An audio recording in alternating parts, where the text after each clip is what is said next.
নিজ বিধানসভা কেন্দ্র ফটিকরায়ের জনগণের মৌলিক সমস্যা নিয়ে পর্যালোচনা বৈঠক করলেন মন্ত্রী সুধাংশু দাস। ফটিকরায়ের আম্বেদকর কলেজে অনুষ্ঠিত এই বৈঠকে উপস্থিত ছিলেন জেলাশাসক, মহকুমা শাসক সহ বিভিন্ন দপ্তরের আধিকারিক ও গ্রাম পঞ্চায়েত প্রধানরা। রাস্তাঘাট, পানীয় জল, বিদ্যুৎ পরিষেবা সহ বিভিন্ন সমস্যা নিয়ে বিস্তারিত আলোচনা। মন্ত্রী জানান, জনগণের সার্বিক সুবিধা নিশ্চিন্তে সরকারের উন্নয়নমূলক প্রকল্প বাস্তবায়নে কাজ চলছে জোর কদমে।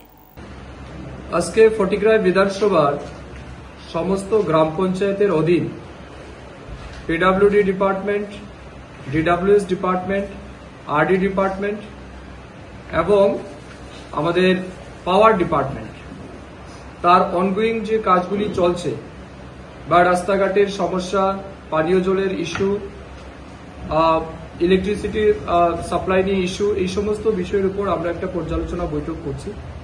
আজকের এই পর্যালোচনা বৈঠকে আমার সাথে জেলা সভাধিপতি, আমাদের ডিএম অ্যাডমিনিস্ট্রেশন এবং সমস্ত সেই ইঞ্জিনিয়ারিং ডিপার্টমেন্টের যারা আধিকারিক রয়েছেন জেলা স্তরে, মহকুমা স্তরে সবাইকে নিয়ে আমরা বৈঠকে অংশগ্রহণ করছি।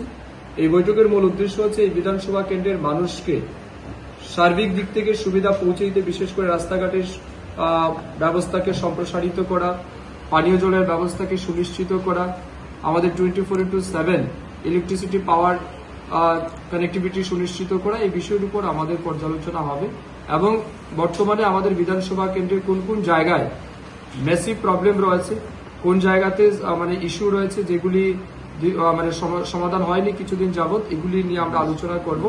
আমাদের বিভিন্ন গ্রাম পঞ্চায়েতের প্রধানগণ আছেন, তাদের বক্তব্য আমরা শুনব এবং পর্যায়ক্রমে সেগুলিকে যাতে দ্রুত সমাধান করা যায়, এই লক্ষ্যমাত্রা নিয়ে আজকে আমরা রিভিউ মিটিংয়ে বসেছি।